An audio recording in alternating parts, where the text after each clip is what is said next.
an architecture media podcast supported by the Australian Institute of Architects, produced on Boonwurrung country.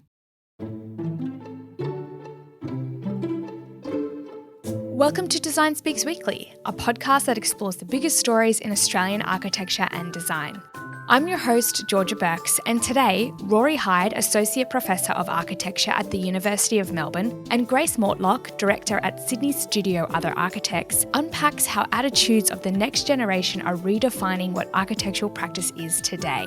But first, here's the latest news headlines from Architecture AU. In the news this week, the first of 5 precincts in Melbourne's 4-kilometre Green Line project along the north bank of the Yarra River is complete. Known as the Birrarung Ma precinct, it features 450 metres of new riverside boardwalks and greenery.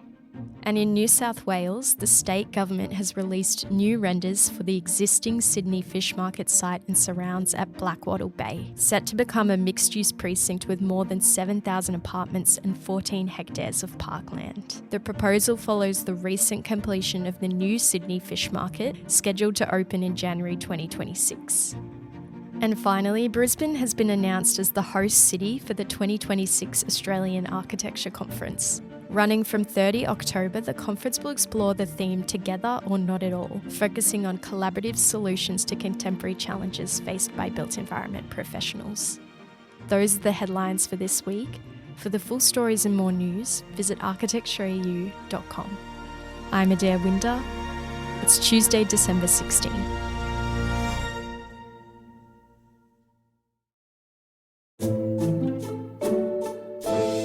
There is a lot to be learnt from traditional practice, but architects have the capacity to tackle greater social and environmental issues as well. And a new generation of Australian architects is being particularly proactive about using design to address contemporary problems. Earlier this year, Design Speaks held the Architecture Symposium What's Next for Practice, an event that provided a snapshot of the approaches and projects being pursued by this emerging group. As part of the symposium, Rory Hyde of the University of Melbourne and Grace Mortlock of Other Architects sat down to share their observations and opinions on the future of practice. Rory and Grace have, in their own way, each carved a career in architecture that is intentionally unconventional. It was such a great conversation that we wanted to share the discussion with our Design Speaks Weekly listeners. We start today's episode with Grace asking Rory whether the next generation of architects are being unconventional enough. I hope you enjoy it. Let's get into it. So we have a perception that our practice is quite unconventional, and you're someone that's written 2 books about the future of practice and operating beyond architectural conventions. Do you think that we're unconventional enough, or do you think we're still spending too much time trying to get back to point B? And that built outcome? Yeah, it's a great question. I think there's a dance that happens with the unconventional practices where being unconventional is the thing that gets you noticed, it's the thing that gets you published, it's the thing that gets you invited to speak in panels, exhibitions, but it may not be the thing that gets you a building. And perhaps those 2 things run counter to each other. The sense that being unconventional therefore means you can't be trusted with these $1 million for this, or $10 million for this project. For example, in Architects After Architecture, I interviewed Assemble in the UK, who said that they were working really hard to overcome their initial image of being kind of upstart collaborators, working in a warehouse, hosting parties, when they're trying to win gallery projects in Ghent or in Brussels, where they need to be taken very seriously and to show that they fulfil all of the obligations of insurance and risk and experience and so on. So I think that you often see practices going through that evolution from one state to another, but it's very hard to shift that in the eyes of potential clients. And I'm not sure, does that reflect your experience, or but also how useful is it to be on a stage, to be still considered, alternative? I think it's a good thing, but I think you were saying before, like we're sometimes a bit sick of talking about offset house, and that's maybe because we're trying to get to those more realised projects. So there is always, like you're saying, there's that push and pull between how unconventional can you be while still kind of maintaining a practice. But I guess there's also a question, is a built outcome always going to be the right answer for a project? And I don't think it necessarily is. And I guess giving yourself the space to allow that to happen is really important. Well, exactly. I mean, I think it's such a interesting re-evaluation is, you set out with your point B, like we want to build. And one of the things I've tried to, I guess, overcome is this, and it's partly due to my own lack of building, you could say, is that architecture is more than buildings, and that it's a broader definition that we should be accepting and inviting back in.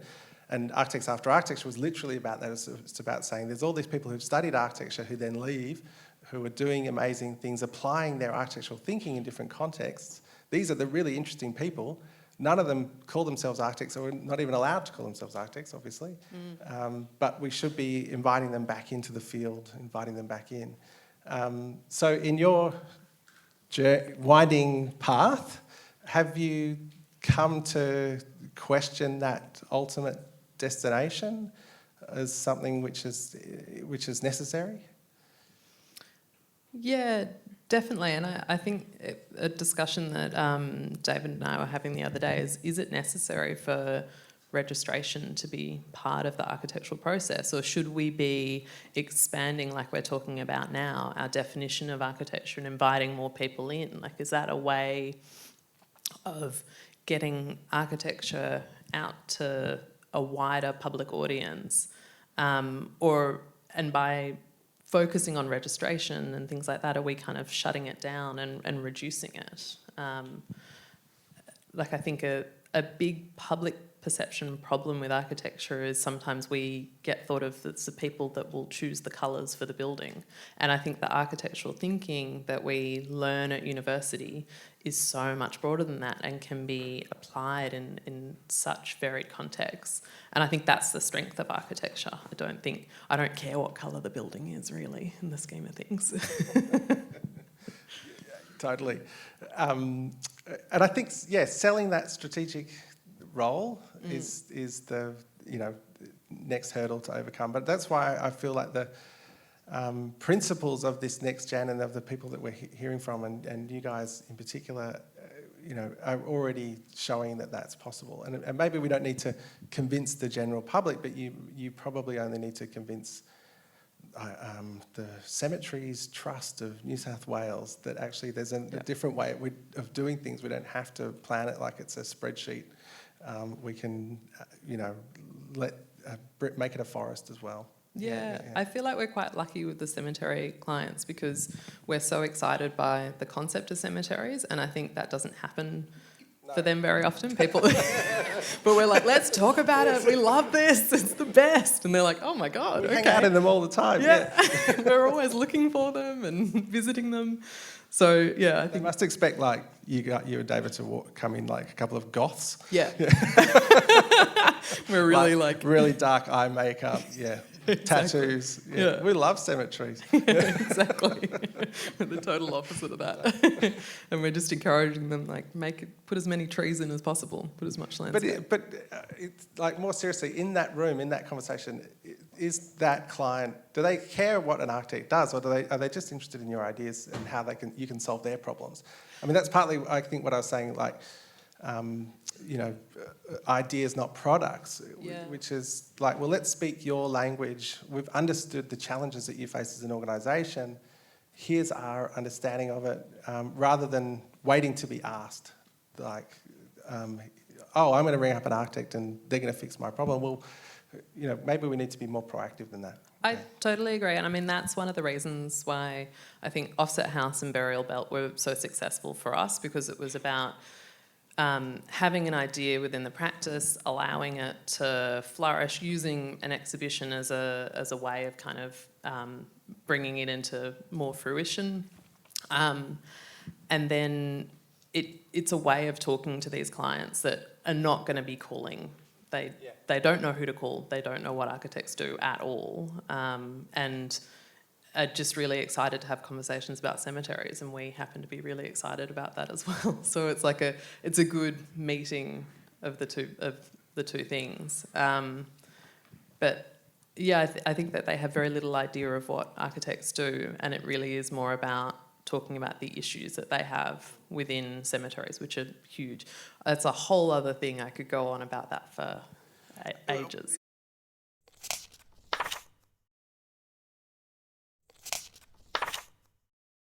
Something you mentioned earlier, which was around the way that we define architecture, the way we teach architecture, the way we kind of also prescribe what architectural knowledge is through things like registration and professional competencies, which is something that takes up a lot of my day as somebody working in a university. And for all good reasons, we see that list of things which architects are required to know get longer and longer. I think there's 42 professional competencies now in Victoria, which range from important things like first knowledges, designing with country, climate change, carbon accounting, as well as the sort of usual things around architectural expertise and planning and managing contracts, professional practice, etc. What's happening, though, to the degree is that any kind of space for being, or questioning what it is that we do, or redefining what it is that we do, is getting squeezed out into very, into the margins of some, one elective you might take in a 2-year master's. Do you think there's a possibility to relax the definition of what architects do? And what might that change in how we work and how we teach? I think that there needs to be. Yeah, I think for us, as we're grappling with the kind of big questions that are going on in the world, I don't think buildings are going to solve that. And, we know that there's so much carbon tied up in building, and we need to kind of think about different ways. So I think it is really important to find other alternative pathways through architecture. And I guess I'm quite interested to hear from you as someone who's teaching. How are you instilling those ideas about a next generation of practice and a different way of working in the way that you teach? Like, how do you kind of start to get that across at university? Yeah, a really good question. 2 ways. One, in the way that I teach, which is I run the thesis program at Melbourne Uni. So what's great is that we've redesigned the whole degree to kind of shunt all of those competencies into other subjects, and it liberates the thesis to be much more experimental and speculative. But we find that the students, when they arrive there, they may not know how to do that. So really, the kind of teaching that I do is architecture is about storytelling. It's about taking people on a journey. It's about designing in that through research and through experimentation. So that's one way. And then the other way is we have a speaker series, which is more or less future practice as a talk series, bringing in people from different modes of practice. A big conventional corporate architect will speak one week, Ian McDougall's speaking next week, for example. Not that ARM are corporate, but you know what I mean. And then last night we had Nicholas de Montcho, who's the head of architecture from MIT, who spent 10 years writing a history of the NASA spacesuit as a form of architecture. And that sort of does brain stretching stuff that doesn't fit the conventional path. I think to let our students know that those alternative pathways are there, that's really the main job, is to say, the default doesn't have to be go graduate, work for a small practice, and then eventually start your own. We want lots of our students to do that, but we also want them to know that you can work on client side, you can work in government, you can work in all sorts of different spaces and agencies. You could start a not-for-profit, although I wouldn't recommend it. You could, do parties and galleries and make a career out of being exuberant, or like you guys get obsessed with graveyards. It's really about that diagram that I showed, the broad spectrum, to just let students know that there's possibilities out there, and that's hopefully clicks something in their heads that says, I've got to find my people. I've got to find the kind of architect that I am. I think that's the point of a school is to work out what type of a designer you want to be. Yeah. I totally agree. And I guess the thing that you hope doesn't happen is there's a point of whiplash when the students go into practice and they're like, am I doing bathrooms for the rest of my life now? I wonder if there's a way of developing or changing the way that we teach architecture as well, so it can be more like there's parts of it that are embedded in practice where you kind of learn those competencies, and then also at the same time from the university you're getting that space and place of imagination and discovery. Yeah, I mean, I'd be interested to know how you feel about that dichotomy and whether it's a real one. You know, whether the strategic thinking is different from the design thinking. And one of the things I'm constantly trying to say to our students is, yes, we want to redefine briefs and we want to think about agency, we want to operate through social impact and so on. But it also really matters where you put the lines on the page, as in the design decisions that you make about spaces and relationships and proportions and materials are the medium that we have in order to tell those bigger questions, to get, like you've said here in your weaving diagram, that's how we'll address the big questions. It's not by neglecting or suggesting that materials don't matter or space doesn't matter, but it's through the design that we'll be able to achieve that. Yeah. I totally agree. And I think I said earlier, I don't care what colour the building is. I don't necessarily care what colour the building is, but I think the plan is super important. And I think the section is super important. So those are the things that I think the architects can control and should be able to control within their projects. And then, if it turns out to be bright red, whatever. Yeah, it's fun. It's one of the kind of challenges for this is if we want to operate in this different way, do we need to let go of some things? And my hunch is, but I'm not sure, I don't feel super confident about it, but my hunch is we need to forget being obsessive about stuff. Yep. Yeah. As in the sort of stereotype of the architect that you alluded to earlier about somebody who wears a black skivvy and makes things more expensive and the grand design's villain. Yeah. Come in and F everything up. Whenever Kevin goes to interview the architect, I think, oh no, he's going to get blamed for something. Yeah. Here we go. It's their fault. It's a year late and $1 million over budget. To overcome that obsessive stereotype, we need to, maybe stop talking about shadow gaps and. I agree, yeah. This is my really big bugbear at the moment, and this is why I was saying... It'll do. Yeah. But again, as soon as I say that, I think, no. Yeah. That is just that way leads to disaster. Robin Boyd always said, the problem with Australia is the she'll be right attitude. And I really feel that... Yeah, so I take it all back. Well, no, I agree. I think I'm a contradiction because I do care what it looks like, but I also don't at the same time. I think the disillusionment that I have with high architecture, I do not care if your concrete is the grade highest of the concrete and it's so beautiful and you can touch it and lick it. And You're talking about M Pavilion? Yeah, I am, yeah. We should not be looking to those things and going, that is the best version of architecture, because it's not. It's really not. That's a temporary building that is permanent.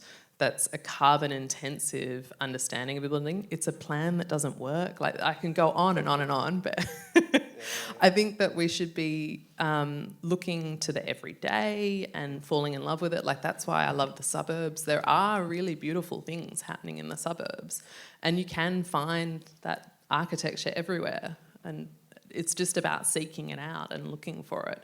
And yeah, let's not care if the taps are gold or whatever. I'm trying to think of other examples. There's the bell. I've got maybe a final question for you, which is, because we had a pre-chat. This conference has been so well organised. I think we had to send our slides about 2 months ago.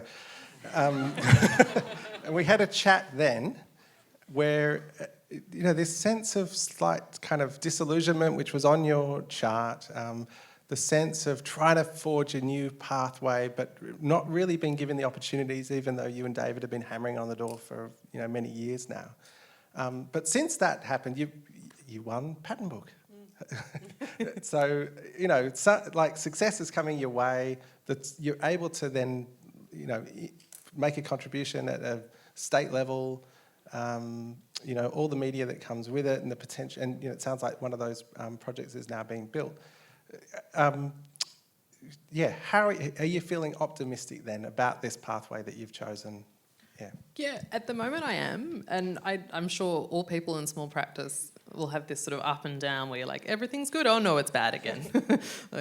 So it does go up and down, definitely, but it feels like at the moment us putting forward ideas and being kind of a bit less concerned with built outcomes has paid off at the moment and has allowed us to take on these bigger government clients, take on sort of more strategic urban thinking projects that I think we wouldn't have been able to do if we'd gone in a different pathway. So yeah, I'm pretty optimistic at the moment, but Me too. Changes. That's good. I'm glad we're both optimistic. That's a good way to start today as well.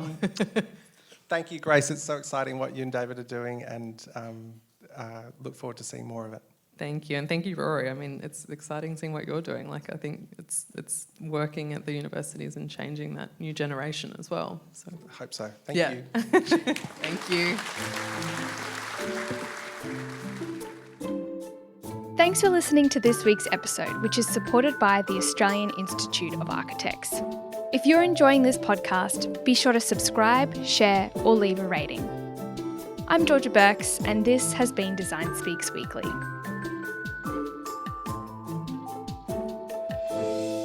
Design Speaks Weekly is produced on Boonwurrung country. We acknowledge the traditional custodians of country throughout Australia and recognise their continuing connection to land, waters and culture.